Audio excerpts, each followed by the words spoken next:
So Viking knit is probably one of the simpler techniques I do, although it's time consuming, but I still need a design in mind and some planning needs to take place before I get started. So the first thing I need to decide is whether I'm going to do a single knit or a double knit. And a single knit is like this. It's a little airier, not as compact as a double knit, but it looks very nice.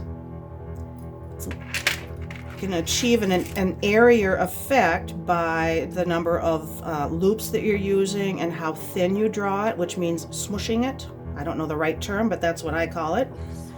And you can also, depending on the size of the wire you use, determines if you can draw it into a thinner length.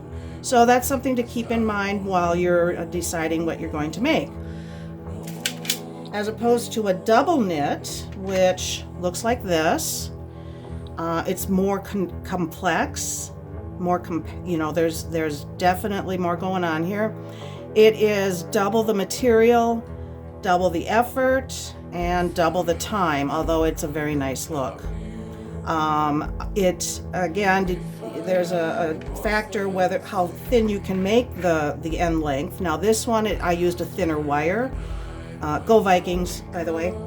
And I put this over a bangle and I wanted to hide the wire underneath. So I made it pretty dense, pretty thin, but I was able to draw it pretty thin and I was able to hide that wire.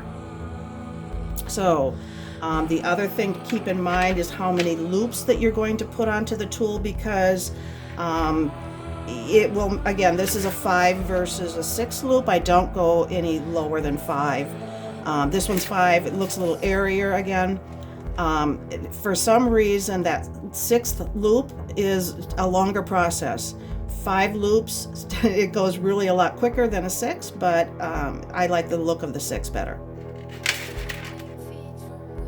So next I am going to talk about wire. Let's get this out of the way.